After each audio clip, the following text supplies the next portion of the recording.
Which of the following did the second reform bill of 1867 not accomplish? So इसमें से क्या second reform bill 1867 ने accomplish नहीं किया था? चार ऑप्शन है, आराम से खुद ही पढ़ना है आपको, खुद ही आंसर देना है, जो आपको आंसर लगे उसमें टिक कर दीजिएगा। कुछ सेकेंड्स का टाइम देता हूं, फिर मैं आंसर बता दूं।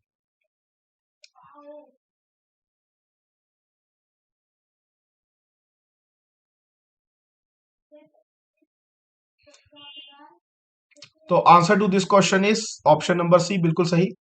Enfranchised workers who owned property and paid poor rates in excess of £10 per year, यही इसका आंसर है। अब आप अपने जो भी आपने आंसर दिया है, जो भी टिक किया उसको रेस कर दीजिएगा। Identify the correct statement with regard to the civil code of 1804, इसके लिए करेक्ट स्टेटमेंट आपको लगाना है।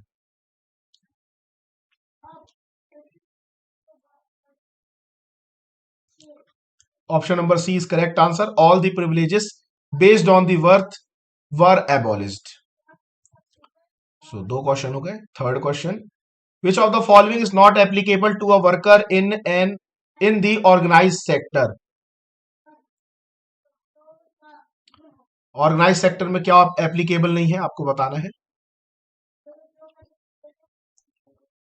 Option number C is the correct answer. C is not paid for leave. Yes.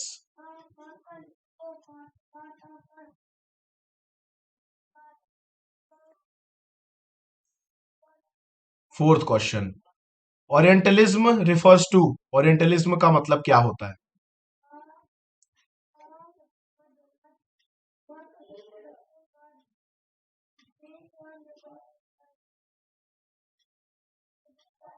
Orientalism का मतलब the heightened European interest in the East, specifically Egypt, ये इसका answer है। Fifth, development of an individual refers to, development का मतलब क्या, कौन सा development?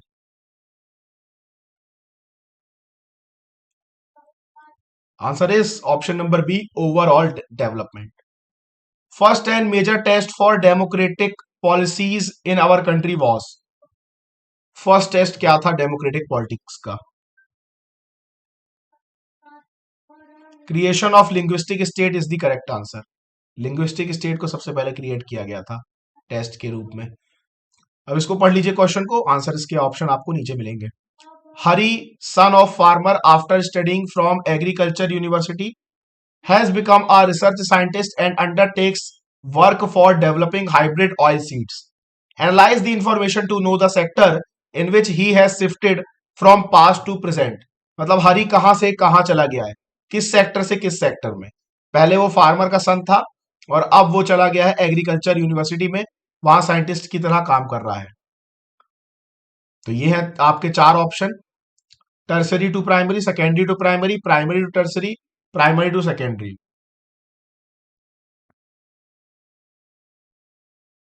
So this was question number 7 and answer to question number 7 was what? Option number C, primary to tertiary. Primary क्यों? क्योंकि वो फार्मिंग करते थे, पिताजी एग्रीकल्चर थे, मतलब एग्रीकल्चर के क्षेत्र से जुड़े थे, तो वो प्राइमरी था, वो सर्विस कर रहा है तो टर्सरी में चला गया। ये येलो मार्क्स प्लीज इरेज कर दीजिए। अगर आप रिस्पॉन्स देते हैं तो प्लीज इसे इरेज भी कर दें, क्योंकि कुछ फिर छुप जाते हैं। येलो मार्क्स अभी जिसने भी दिया है वो इरेज नहीं कर रहा है।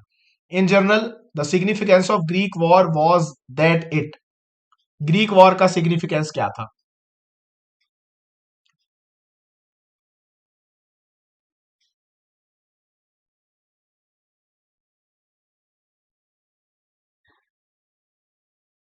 ग्रीक वॉर का सिग्निफिकेंस था, it helped Europe redefine it's identity.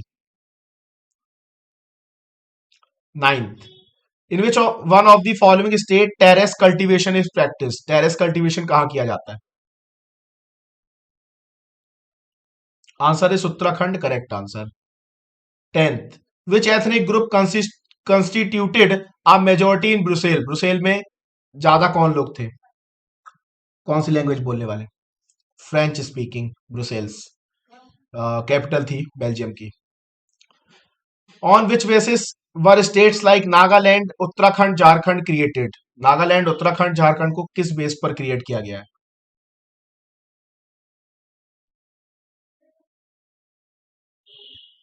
Answer is culture और कल्चर एंड एथनिसिटी। उनके कल्चर के आधार पर उनको बनाया गया है। Non sharing of power leads to, अगर पावर को शेयर नहीं किया जाए तो इन चारों में से क्या होगा?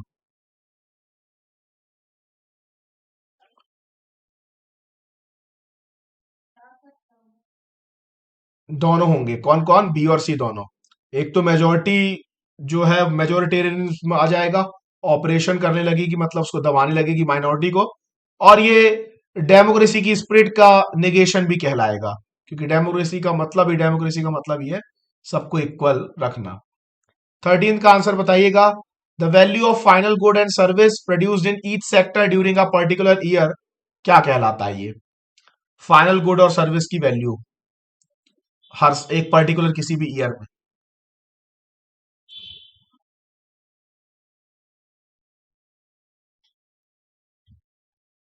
So answer is total production of the sector for the year.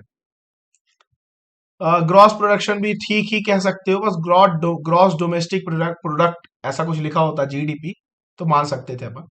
अभी यहां पर आंसर जो है total production of sector for the year लिखा हुआ है। चलिए 14th का देखिएगा। इमेनिसिपेशन ऑफ रशियन सर्फ इन 1861।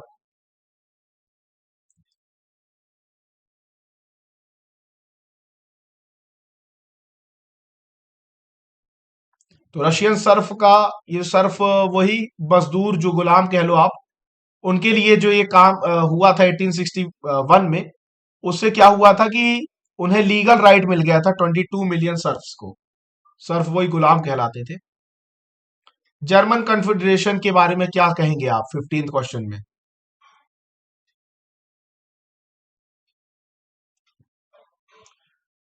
कितने स्टेट थे? अगर आपको ये पता है जर्मन कन्फेडरेशन में नेपोलियन ने बनाया था, तो आपको आंसर पता चल जाएगा। 39 स्टेट्स थे, बिल्कुल सही कहा आपने। तो ऑप्शन नंबर सी सही है। 16th, what are the development goals of landless rural labourer? Rural है, गांव में रहता है, जमीन भी नहीं है, क्या चाहेगा वो? More race of work and better wages, बिल्कुल सही। 17th में पढ़ने की कोशिश करता हूं। Union as well as state government can make the rule can make the rule on which of the given subject, कौन से सब्जेक्ट पे दोनों बना सकते हैं, यूनियन और स्टेट दोनों लॉ बना सकते हैं? 17th question. Answer is currency. No, trade union, है ना, करेंसी तो यूनियन का हो गया, ट्रेड यूनियन। डेवलप्ड रिसोर्स क्या कहलाते हैं?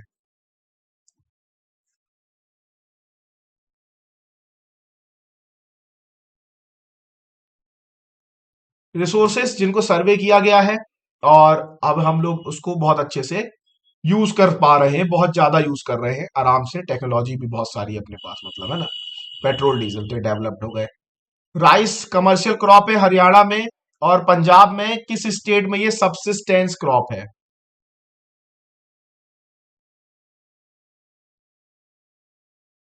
उड़ीसा, क्योंकि वहां के लोग इसे खाते भी हैं, केवल बेचने के लिए नहीं उगाते। Orissa is the correct answer. 20th, आपको यहां पर मार्क है ए और बी। आपको बताना है outline map of India where Nagarjun Sagar dam और Rana Pratap dam is situated. Nagarjun और राणा प्रताप कहां पर है?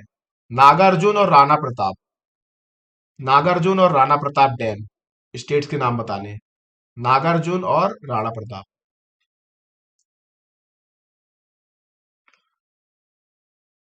ऐसा थोड़ा मार्क करिए कि दिखता भी रहे थोड़ा। हाँ। सो 20th का आंसर है B, Nagarjun Andhra Pradesh, Rana Pratap R for Rana Pratap, R for Rajasthan.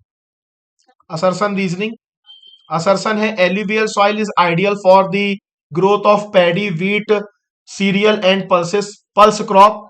और रीजन है कि alluvial soil is well known for its capacity to hold hold moisture.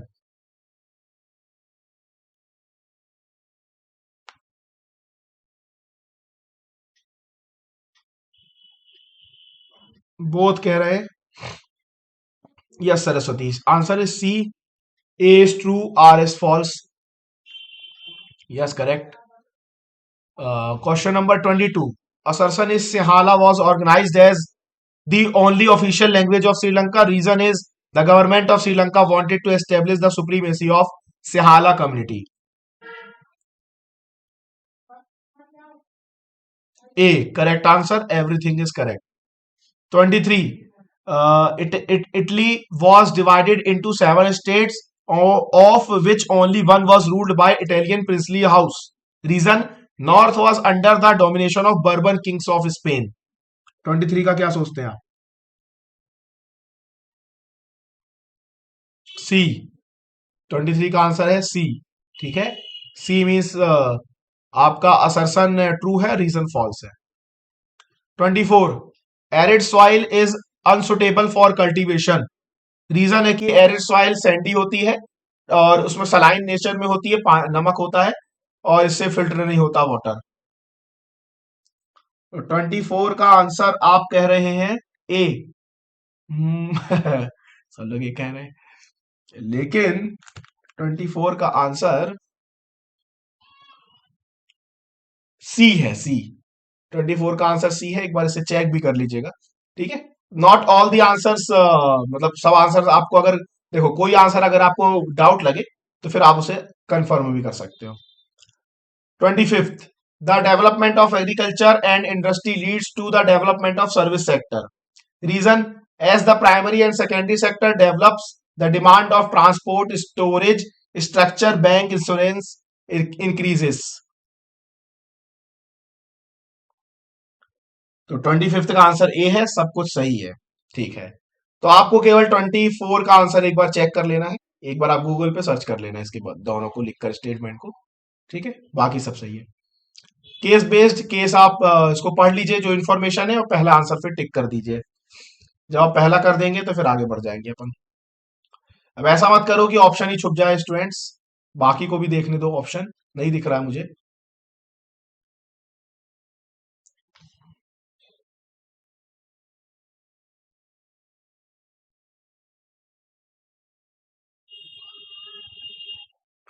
So जॉल्वरिन, जॉल्वरिन Prussia में बना हुआ था. एक बार जरा ये पढ़ ले. Aim of Zollverein is to bind the German economy economically into a nation. It will strengthen the national materially as much by protecting its interest externally as by stimulating ये दो German people. German. Okay, so everybody is saying Prussia, so we will also say Prussia. Basic objective Zollverein का क्या था? Zollverein का basic objective economic freedom 100% sure है. Tariff barrier को हटाना था उनका मेन. जॉल्वरिन वॉज क्या था? जॉल्वरिन ये भी याद है मुझे, तो बन जाएगा ये वाला. इजी क्वेश्चन सबको बन जाएगा. सबका आंसर बी है. बिल्कुल सही है. कस्टम यूनियन सबको याद है. 29. Aim of Zollverein is to bind the German economy into nation. It was said by. ये किसने कहा था कि जो जॉल्वरिन का मेन एम है वो जर्मन जर्मन्स को इकोनॉमिकली बाइंड करना है नेशन में. फ्रेडरिक ने कहा था. फ्रेडरिच और you can say Frederick. Which of the following was a step taken under Zollverein. Zollverein के अंदर कौन सा स्टेप लिया गया ये बताइएगा.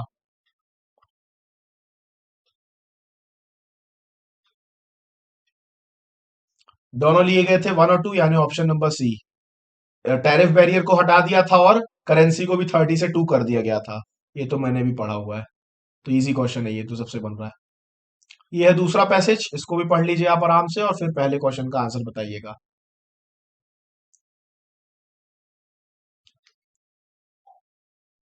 यस.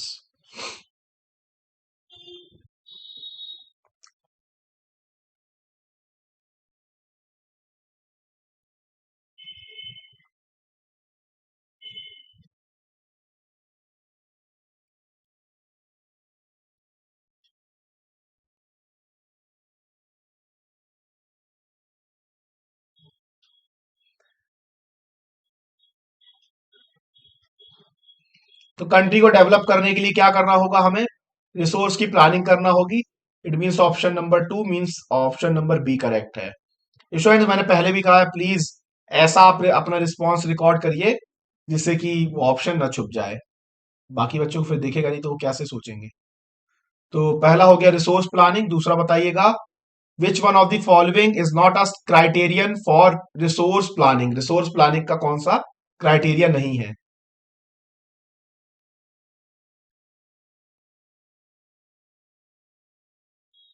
आसान है, प्रोसेसिंग ऑफ रिसोर्स इसके अंदर नहीं आता, रिसोर्स प्लानिंग के अंदर।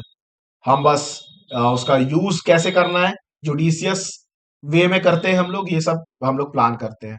प्रोसेसिंग का प्लान हम लोग नहीं करते, वो तो अपने आप प्रोसेस करने वाले इंडस्ट्री वाले कर ही रहे हैं सब। India there is enormous diversity of availability of resource, identify करना है to which the following resource belong to. कहां पर कौन सा रिसोर्स जाएगा वो आपको लगाना है। रिन्यूएबल रिसोर्स कहां जाएगा? International, individual, non renewable.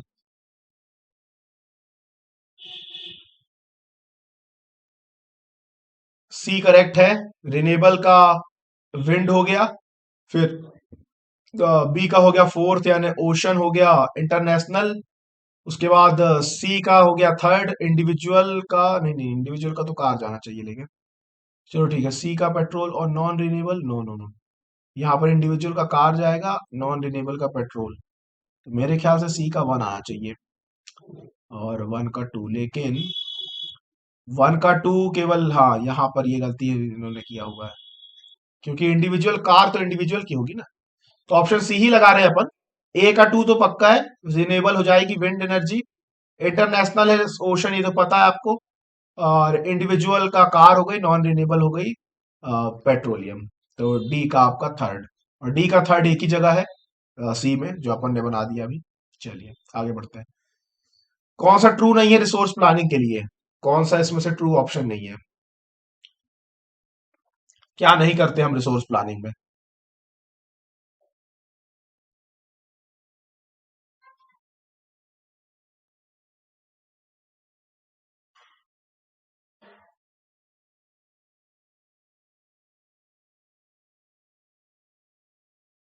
सो इसका आंसर एक बार आप जरा चेक कर लेना, ठीक है? इसका आंसर भी मैं होल्ड पे रखता हूँ, इसका मुझे सही समझ में नहीं आ रहा। क्वेश्चन मुझे समझ में नहीं आया ट्रू है कि नॉट, क्योंकि ये तो होती है आइडेंटिफिकेशन हम करते हैं। तो इसको आप देख लीजिएगा, ठीक है? जिसमें मैंने स्टार लगाया, दो ही अभी क्वेश्चन में स्टार लगाए, उन्हें केवल देखना, बाकी ठीक है। Assertion, availability of resource is not the only necessary condition for the development of any region. Reason not only availability of resource but also corresponding changes in technology necessary of any region. क्या सोचते हैं आप 35 के बारे में? 35 का students कह रहे हैं ए सही बात है, कि अवेलेबिलिटी बस से डेवलप नहीं होगा, रीजन टेक्नोलॉजी भी चाहिए होगी, तभी तो डेवलप कर पाओगे आप, तभी तो रिसोर्स का यूज करोगे। चलो ये वाला पैसेज आप पढ़ लो, मैं कोशिश करता हूँ रीड करने की भी। Restructuring the center-state relationship is one more way in which federalism has been strengthened in practice. How the constitutional arrangement for sharing power work in reality depends to a large extent on how the ruling parties and leaders follow these arrangements. For a long time, the same party ruled both at the center and in most of the states. This meant that state governments did not exercise their rights as autonomous federal units. As and when the ruling party at the state level was different, the parties that ruled at the center tried to undermine the power of the state. In those days, the central government would often misuse the constitution to dismiss the state governments that were controlled by rival parties. This undermined the spirit of federalism. All this changed significantly after 1990. This period saw the rise of regional parties in many states of country. पूरे para की केवल इतनी सी summary है कि जब centre और state में same सरकार हो जाती है या अलग अलग हो जाती है तो दोनों के बीच में लड़ाई झगड़ा चलने लगता है। अगर सेम हो जाती है तब तो कह लो कि सेंट्रल गवर्नमेंट का ही राज चलता है, लेकिन जब अलग अलग सरकार हो जाती है, स्टेट में अलग और आपकी सेंटर में अलग, तो फिर उस समय में सेंट्रल गवर्नमेंट कोशिश करती थी कि स्टेट गवर्नमेंट की सरकार के राइट्स को वो अंडरमाइन कर ले। लेकिन आज के समय में जैसा अभी किसी बच्चे ने लिखा, कोलिजन गवर्नमेंट बनती है रीजनल पार्टी के कारण, तो सबकी सुनकर चलना पड़ता है और पावर शेयर करनी पड़ती है। पढ़ लीजिए जल्दी से, 36 का आंसर बताइएगा। आसान है ये तो। कोई भी लॉ कैसे पास होता है, दोनों लॉ में, दोनों हाउस में कितनी मेजोरिटी चाहिए, बिल्कुल सही कहा आपने। टू, टू थर्ड की थ्री फोर्थ कितनी चाहिए? तो answer is two third. Two third majority चाहिए। ठीक है, टू थर्ड। उसके बाद आपका 37, political party dominated both centre and state before 1990, कौन सी पार्टी थी जो दोनों में थी, सेंटर और स्टेट दोनों में? सबको पता है, गांधी जी भी उसी में थे, इंडियन नेशनल कांग्रेस। कांग्रेस को ज्वाइन किया था गांधी जी, इंडिया आए थे तो। उसके बाद इंडियन नेशनल कांग्रेस अलग हो गई, है ना। मतलब गांधी जी को अपन को नहीं जोड़ना चाहिए, उस समय कांग्रेस उन्होंने ज्वाइन करी। One of the essential feature of the federal government is, federal government का एसेंशियल फीचर क्या है?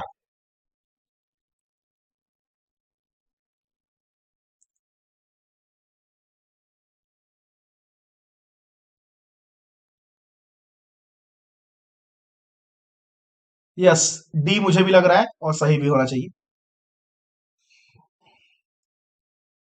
विच is not true regarding changes in power sharing agree arrangement between centre and state, कौन सी चीज सही नहीं है सेंटर और स्टेट के बीच में पावर शेयरिंग अरेंजमेंट को लेकर?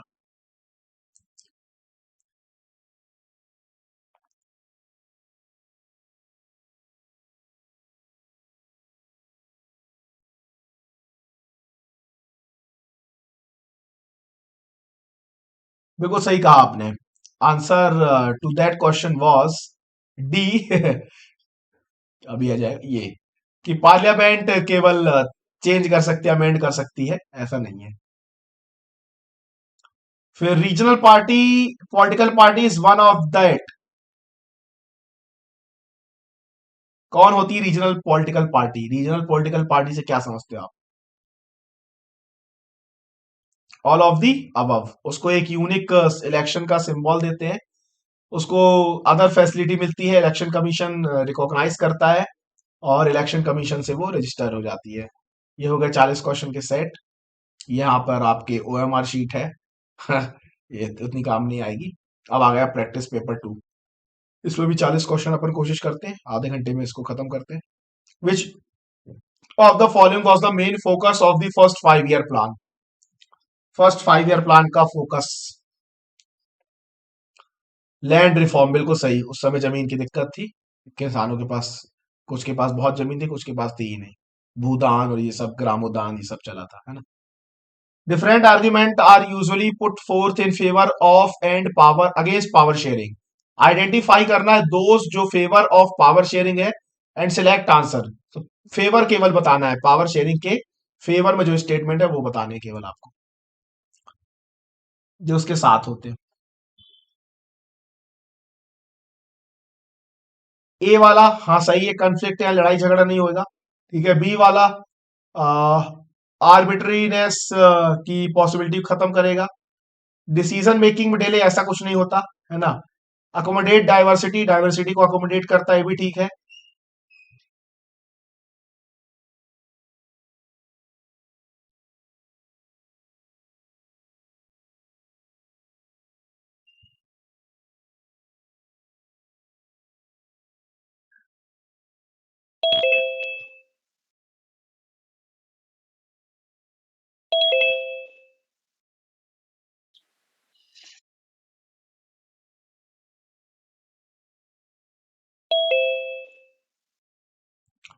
और उसके बाद इंक्रीज इंस्टेबिलिटी, ये भी गलत बात है, स्टेबिलिटी नहीं बढ़ती बल्कि और कम होती है, स्टेबिलिटी बढ़ती है।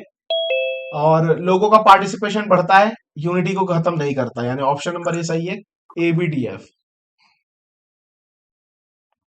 Liberalism meant to the new middle class, new middle class के लिए लिबरलिज्म का मतलब क्या था?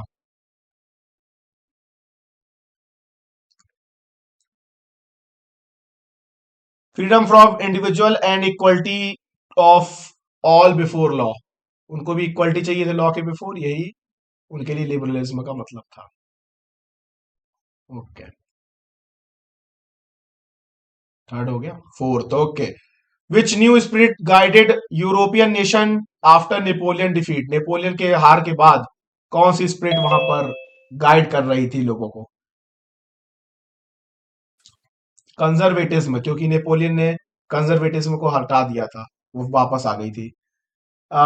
एट्थ शेड्यूल में कितनी लैंग्वेज इंक्लूड है? सबसे बन जाएगा, कोई भी बच्चा पढ़ता भी ना होगा ऑप्शन उससे बन जाएगा।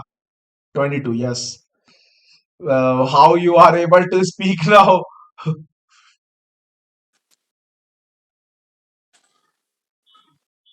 Students don't speak because it will create mess. Everybody will speak and I will not be able to listen your answer.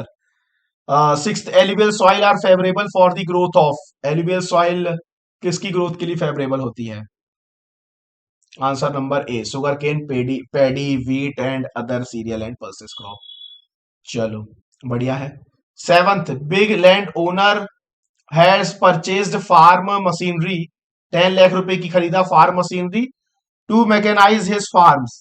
20 small labour, और उसकी जो फैमिली थी उसके फार्म में कर रही थी काम, वो डिससेटिस्फाई है डिसीजन, सही बात है, उनकी जॉब चली जाएगी, मशीन से काम करेगा वो। तो सुटेबल ऑप्शन आपको यहां पर चूज करना है इस इंफॉर्मेशन के हिसाब से। मशीन ले आया तो लोगों का काम छिन जाएगा, अब आपको बताना है इसमें से क्या सही है। Development goals differ according to the situation, सही बात है। उस किसान के लिए, उस फार्मर के लिए डेवलपमेंट गोल है कि सब कुछ मशीन से हो, लोगों के लिए डेवलपमेंट है कि कुछ भी मशीन से ना हो, सब हमसे कराया जाए तो हमें पैसा मिले। Nation state according to French philosopher Ernst Renan was formed by. Nation state Ernst Renan के हिसाब से क्या था, कैसे फॉर्म किया जाए?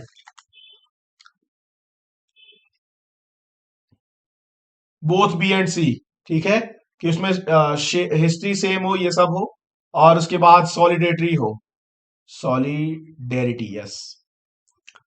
Task of collection of three sector of economy कौन करता है ये काम? डेटा को कलेक्ट कौन करता है तीनों सेक्टर के, प्राइमरी, सेकेंडरी, टर्सरी के?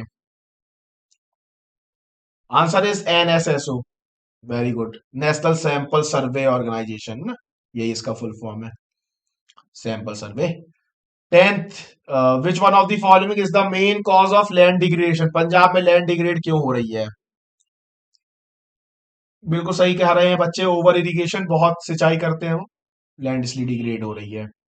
Soil which is formed by intense leaching, leaching पानी भर जाता है जमीन में, मिट्टी में ज्यादा उसमें छेद हो जाते हैं, होल हो जाता है। C, laterite soil, yes, laterite soil में दिक्कत होती है लीचिंग की। Which among the following is the prudential reason for power sharing, के दो रीजन है, एक मॉरल एक प्रूडेंशियल।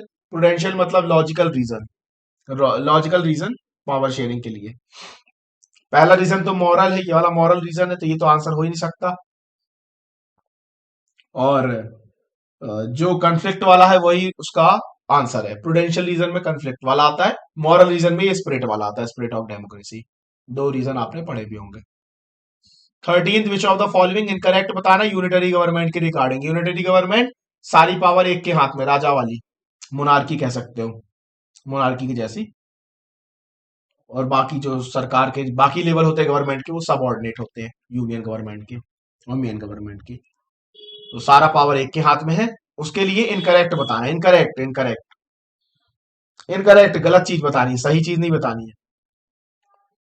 ये आगे आंसर कौन सा? कॉन्स्टिट्यूशन की तो वहां बात ही नहीं होगी, power of state government are guaranteed by constitution, constitution वहां होगा ही नहीं यूनिटरी गवर्नमेंट में, काय कॉन्स्टिट्यूशन, कोई मतलब नहीं वहां। रीड करिए इस इंफॉर्मेशन को और आंसर दीजिए। Develop country have gone through historical changes in the economic sector as economic activity has gradually shifted from primary to secondary to tertiary sector. Now service sector become most important sector. The shifting of economic activity does not mean complete elimination of previous sector, but the importance and dominance of next sector is increased.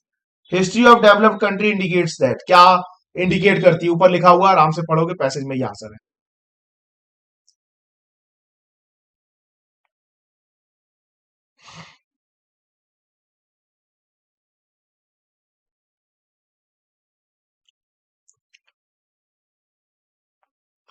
जो history है वो बताती है कि लोग पहले primary से secondary में आए और सेकेंडरी से टर्सरी में आ गए। तो major shift from secondary to tertiary is the answer. कि लोग पहले प्राइमरी थे, प्राइमरी से सेकेंडरी, सेकेंडरी से टर्सरी में आ गए। ठीक है। हर जगह जब भी डेवलप होती कंट्री तो टर्सरी सेक्टर में लोग शिफ्ट करने लगते हैं। Which among the following is a feature of unorganised sector? Unorganised sector का फीचर बोलो, बन जाएगा आपसे। Employment is insecure. कब निकाल देंगे जॉब से आपको, कुछ नहीं पता आपको। इनसिक्योर होती है। कमिंग टुगेदर का एग्जाम्पल कौन सा नहीं है, बहुत आसान है। इंडिया, अपन लोग होल्डिंग टुगेदर है, बाकी तीनों कमिंग टुगेदर थे।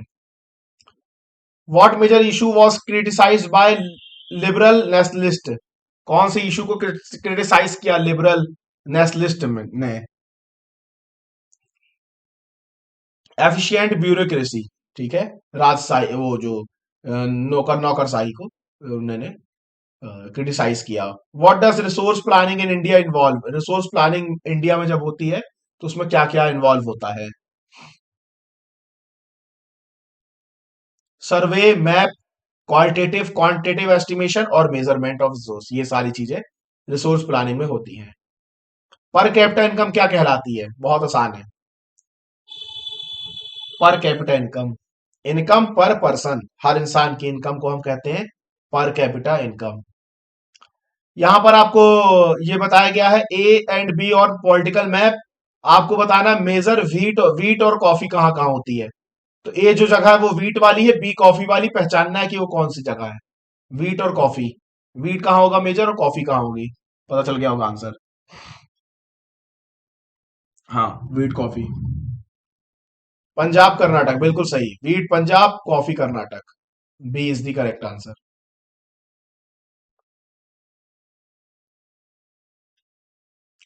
21 assertion development of agriculture and industry leads to development of service sector. Reason है कि primary and secondary sector develop the demand. 21 का लगाइएगा। आंसर इज ए, सब कुछ सही है। कि एग्रीकल्चर और इंडस्ट्री से क्या होता है, सर्विस सेक्टर का डेवलपमेंट होता है, उनको भी काम मिलेगा, ट्रांसपोर्ट वालों को भी।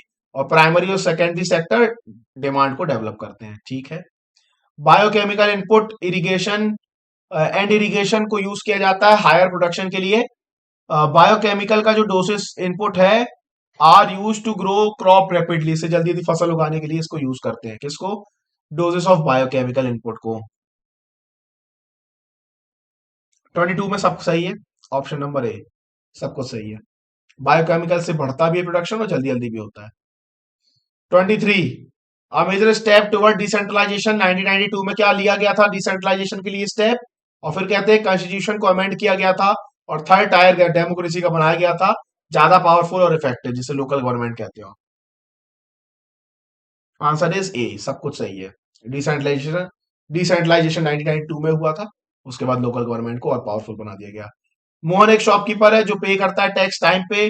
उसने दो वर्कर रखे हैं, राकेश रघु, उसकी शॉप में, उनको पैसे भी अच्छे देता है। हाउएवर कोई भी वर्कर को वो पैसे नहीं देता है लीव के, छुट्टी जब वो लेते हैं तो पैसा नहीं मिलता उनको। राकेश और रघु जो है वो अनऑर्गेनाइज सेक्टर में काम कर रहे हैं, ऐसा रीजन कहता है। 24 का ये बिल्कुल सही कह रहे हो आप। पैसा नहीं मिले लीव का तो वो कौन सी है, अनऑर्गेनाइज सेक्टर ही है। 25 जर्मनी इटली स्विट्जरलैंड को डिवाइड किया गया था, किंगडम में थे वो divide. Duchies and cantons whose ruler had their autonomous territory. और रीजन है कि their closely bond bound to each other in spite of their autonomous rule.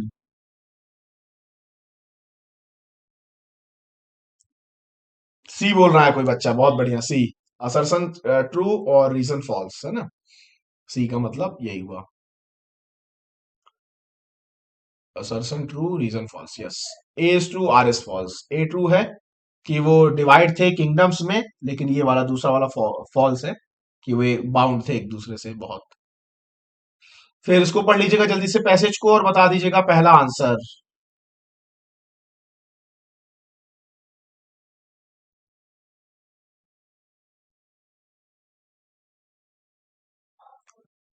Income क्यों अच्छा मेजर नहीं है डेवलपमेंट का? कैसे हम, क्योंकि मतलब क्यों हम डेवलपमेंट को इनकम से बस नहीं नाप सकते?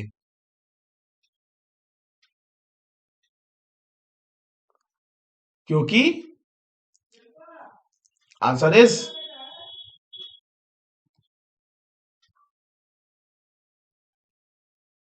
मेरे ख्याल से आंसर नंबर डी होगा, because development is a wider concept, एक बड़ा कॉन्सेप्ट है, एक ये हो सकता है, because people have other development goal, ये तो नहीं होना चाहिए.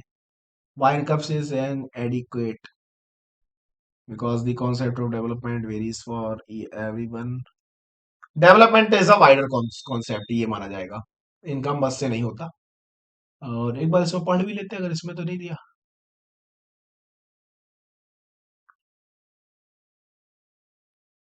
हाँ, तो बाकी चीजें भी होती है इसमें, आती है, इसलिए इसको डी लगाएंगे अपन. Apart from health education other indicators of development are, ये जीडीपी लिखा लास्ट में, fourth option.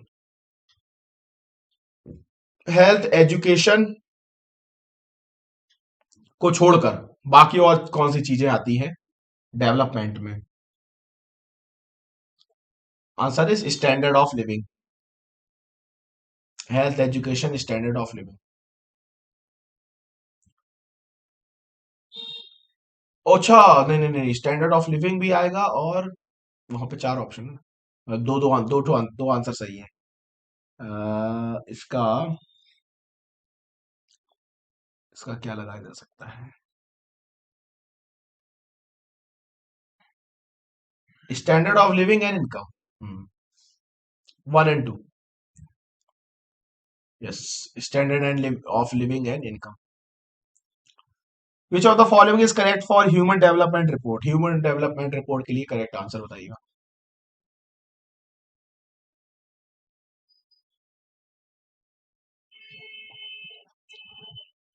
Correct, all of the above. ये सोशल इकोनॉमिक डेवलपमेंट भी देखती है. ये three indicator to reach at conclusion, ये भी यूज करती है, तीन इंडिकेटर यूज करती है, तब कंक्लूजन पे पहुंचती है. Per capita income in SDR को डॉलर में कैलकुलेट किया जाता है सारी कंट्रीज के लिए, सही है सब. HDR, the indicator of health in HDR is, कैसे वो एचडीआर में हेल्थ को नापते हैं? इन्फेंट मोर्टेलिटी रेट से, लाइफ एक्सपेक्टेंसी से, डेथ से, मैटरनल मोर्टेलिटी रेट से.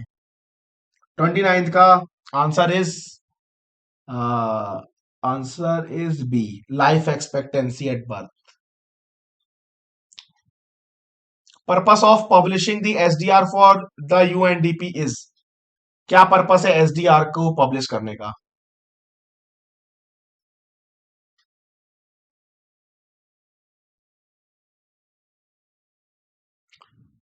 एसडीआर से नापा जाता है हाउ डेवलपमेंट हैज इंप्रूव्ड,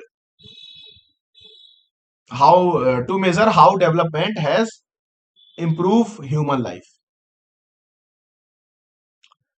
ये है sustained uses of land without compatible technology, institutional changes have hindered the pace of agricultural development. Technology नहीं है तो एग्रीकल्चर डेवलपमेंट में रुकावट आ रही. सिंपल सिंपल समझो, ज्यादा वो नहीं करना.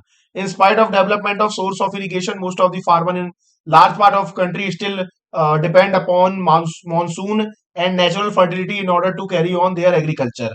अभी भी बहुत सारे लोग केवल मानसून पे डिपेंड रहते हैं, उनके पास अभी भी एग्रीकल्चर में इरिगेशन की फैसिलिटी नहीं है. For a growing population this poses a serious challenge. सही बात है, हमारी पॉपुलेशन इतनी ज्यादा, खाना हमको ज्यादा चाहिए, लेकिन इरिगेशन नहीं है तो प्रोडक्शन ही नहीं हो रहा क्रॉप का. एग्रीकल्चर जो 60% पॉपुलेशन को लिवलीहुड प्रोवाइड करती है, serious technical and institutional reform की हमको जरूरत है. सही बात है, आसान था पैसेज. 31 बोलिएगा.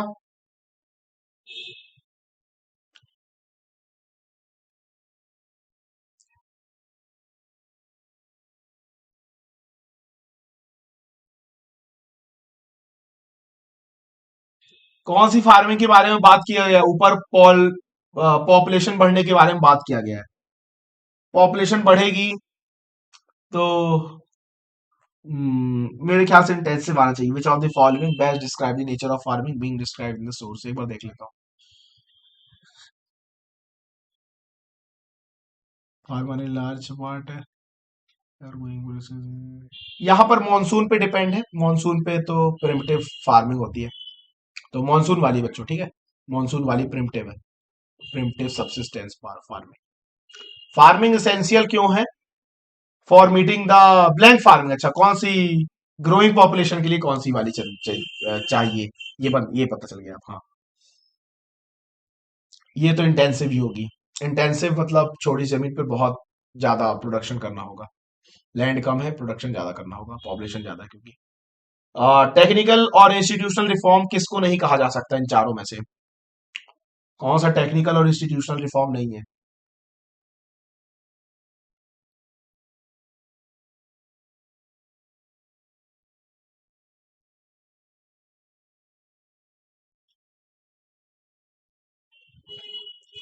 इंस्टीट्यूशनल रिफॉर्म ये नहीं है। Clearing land by destroying and burning tree primitive farming होता है झूमिंग वाले में। Agriculture is the mainstay of Indian economy before because Indian economy का मेन जो है वो एग्रीकल्चर क्यों है? यस, 60% पॉपुलेशन उसी में लगी हुई है क्योंकि। सही है। इकोनॉमिक एक्टिविटी कहाँ पर आएगी? मतलब एग्रीकल्चर कहाँ पे आएगा? कौन सा एक्टिविटी है? बहुत आसान है, सबको बन जाएगा। Primary activity. चलो आगे बढ़ो। यहाँ लिखा हुआ है मॉडर्न डेमोक्रेसी में पावर शेयरिंग अरेंजमेंट ने बहुत सारे फॉर्म ले लिए। पावर को शेयर किया जाता है अलग अलग ऑर्गन के बीच में, जैसे लेजिस्लेचर, और आपको पता ही होगा फिर क्या आएगा, जुडिशरी और एग्जीक्यूटिव। इसको कहते हैं हॉरिजॉन्टल डिस्ट्रीब्यूशन ऑफ पावर। जब पावर को लेजिस्लेचर, जुडिशरी और एग्जीक्यूटिव के बीच में बांटा जाता है तो इसको बोलते हैं हॉरिजॉन्टल डिस्ट्रीब्यूशन। एक और होता है वर्टिकल डिस्ट्रीब्यूशन, जिसके बारे में पूरा चैप्टर है, फेडरलिज्म। इट अलाउज, इससे क्या होता है, अलग अलग ऑर्गन अपना काम करते हैं और एक दूसरे पे नजर भी रख लेते हैं। किसी के पास एक अनलिमिटेड पावर नहीं रहती, हर ऑर्गन एक दूसरे को चेक करता रहता है, पावर बैलेंस रहती है, सब कुछ बढ़िया रहता है। ठीक है। यहाँ पर और जो लिखा हुआ है वो आप पढ़ सकते हैं, मैं भी देख रहा हूँ। इस सिस्टम को इसलिए चेक और बैलेंस कहते हैं, एक दूसरे को लोग चेक करते रहते हैं, बैलेंस में रखते हैं। पावर को अलग अलग लेवल पे भी बांटा जा सकता है। अलग अलग जब लेवल पे बांटते हैं, सेंट्रल, स्टेट और आपका लोकल, ये सब कहला जाता है फेडरलिज्म। ठीक है। हम्म, ठीक है। अलग अलग जगह पर प्रोविंशियल और रीजनल लेवल गवर्नमेंट को अलग अलग कहा जाता है, अपने यहाँ पर स्टेट गवर्नमेंट कहते हैं। पावर को सोशल ग्रुप और लिंग्विस्टिक, रिलीजियस और लिंग्विस्टिक ग्रुप के बीच में बांटा जा सकता है। कम्युनिटी गवर्नमेंट बेल्जियम की एक अच्छा एग्जांपल है, जहां पर लैंग्वेज के बेस पर पावर को बांटा गया था। वीकर सेक्शन और वुमेन को भी आजकल रिप्रेजेंटेशन का मौका मिलने लगा है। और पावर शेयरिंग अरेंजमेंट में हमको political party, pressure group, movement control, influence those in power, ये सब देखने को मिलता है। इंडियन डेमोक्रेसी, सिटीजन को क्या करना चाहिए? उसके पास फ्रीडम होना चाहिए। और among various contenders for power, कि वो किसको चुने नेता अपना, ये उसके हाथ में होना चाहिए। देखो पहले यहां से लगा दिए लोग। लेजिस्लेचर, एग्जीक्यूटिव और जुडिशरी, इसके बीच में पावर को शेयर करते हैं, इसे क्या कहते हैं? सबने सही बोला है बच्चों ने, हॉरिजॉन्टल डिस्ट्रीब्यूशन ऑफ पावर कहलाता है। Minister, government official exercise power, जज, चेक, इसको कौन सा बोलता है? रे कितना आसान है, खुद ही लिखा हुआ है उसमें। चेक एंड बैलेंस अभी बताया, सब लोग एक दूसरे को चेक करते हैं और पावर को बैलेंस रखते हैं। 38 पावर को जब शेयर किया जाता है अलग अलग सोशल ग्रुप में, इसको क्या बोलते हैं?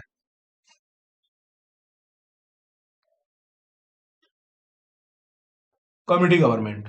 Yes, community government. Power sharing arrangement democracy में एंजॉय किया जाता है by all of the above, सब लोग को पावर शेयर का मौका मिलता है। लास्ट क्वेश्चन, इनकरेक्ट चूज करना है, गलत वाला।